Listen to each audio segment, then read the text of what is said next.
Hey everyone, so in this video I'm just going to be showcasing actually 7 of Sly's 7 platinum mods that he got from War, that he got from an accomplishment for Sieges, as well as from the supply depot.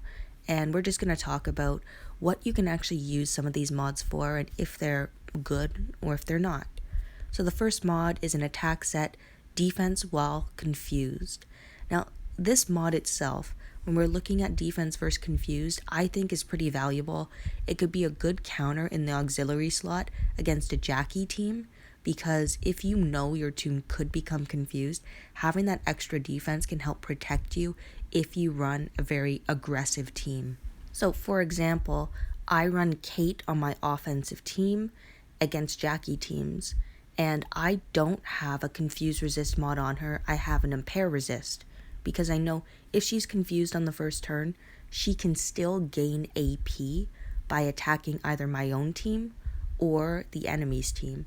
So by running defense while confused in the auxiliary slot, whenever I face it off against these Jackie teams, if someone else on my team is confused and attacks my 5-star by mistake, she at least has a better chance to survive. Now, obviously, the attack set is not ideal for someone like Kate, but if this mod were to level up to, say, 120% defense while confused, this could be a great mod to have because it more than doubles my toon's defensive stat while they are confused.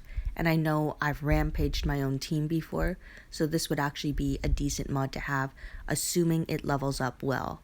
And I find that the mods that are not as good set-wise, like they don't match the set and the type, usually end up leveling better for me, which is kind of funny, I guess.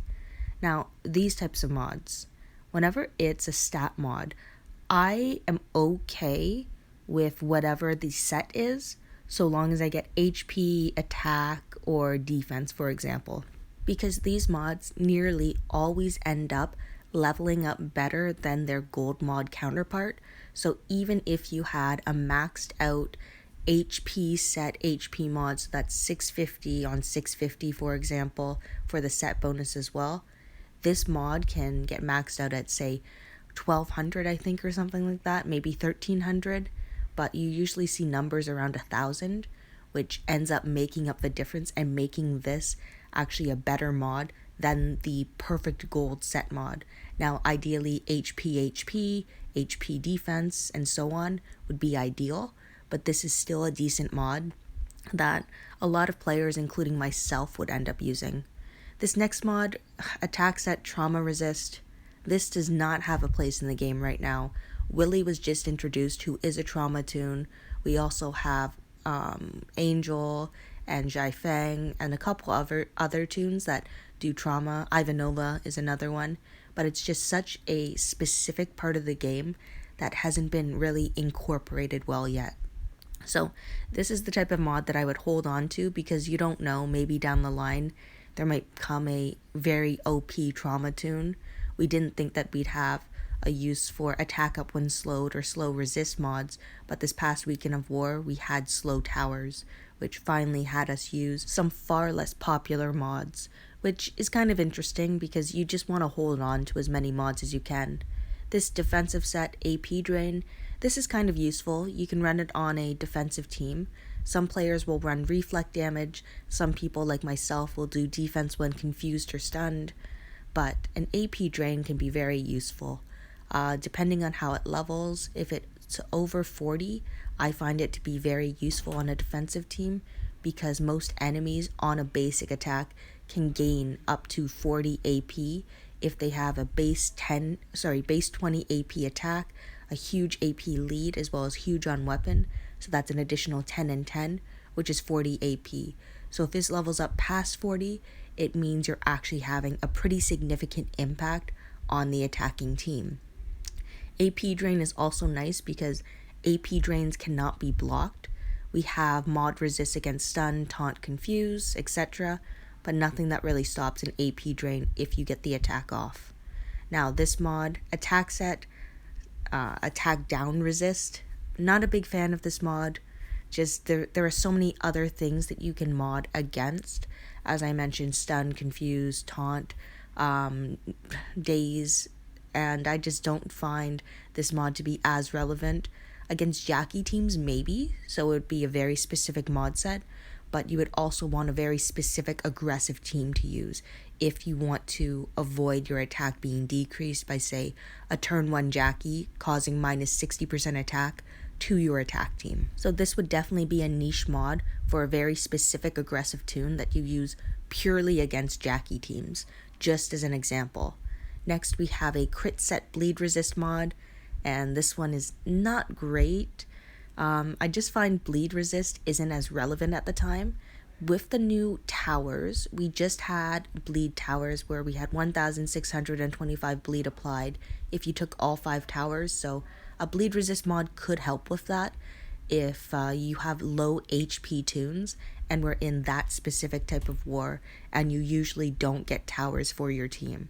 So that could be effective, but the crit set is definitely a turnoff from the mod. HP or defense set is likely the best to use because this is the type of mod you use on a defensive team. There really aren't many great bleeding defensive teams that affect an offensive team yet.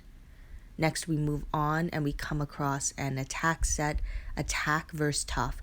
Now, this is the best mod of the 7 that were pulled. Obviously, with a lot of blue tunes being used on the defensive team, having an attack set, attack versus trait, is ideal, especially when that trait is the current meta. And I would still say blue tunes are part of the current meta. You see a lot of blue tunes on defense still. You see a lot of Aaron leads, even some Pete leads. There are more red tunes that are coming up and yellow tunes.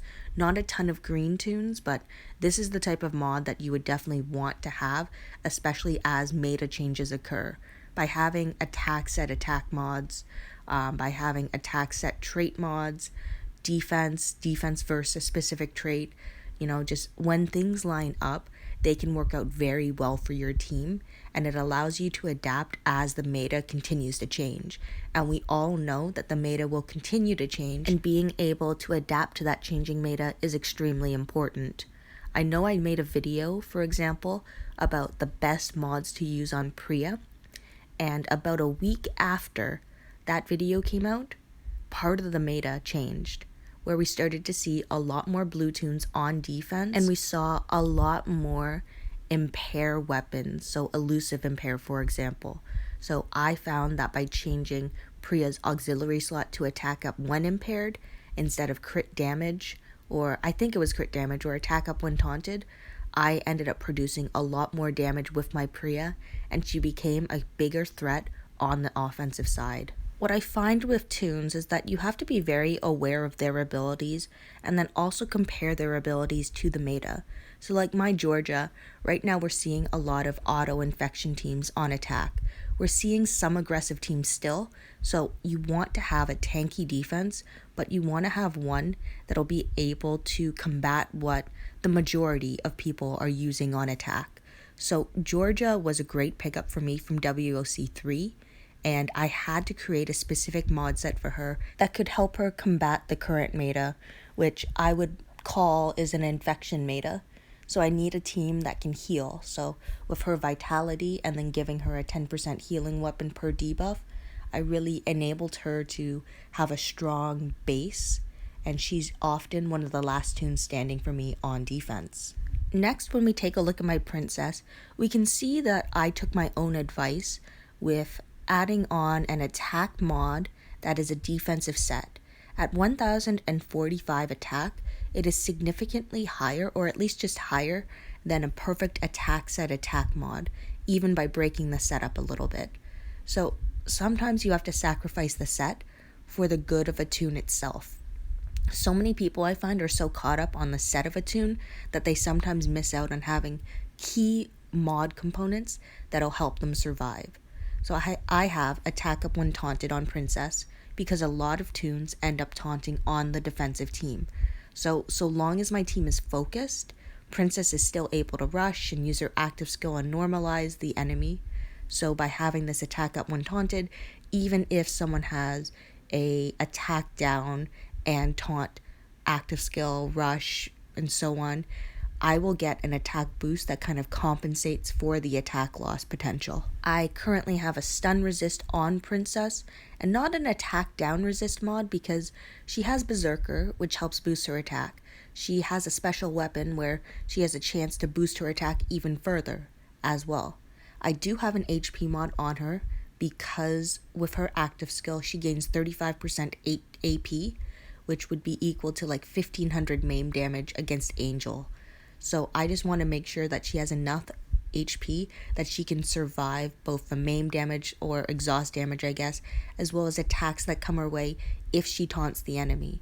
She has an attack up versus fast mod because there are still a lot of fast tunes on the defensive team that Princess is weak towards. Anyway, thank you everyone for watching and listening to my video. I hope this gave you some insight into what I think about mods and how I go about modding different characters.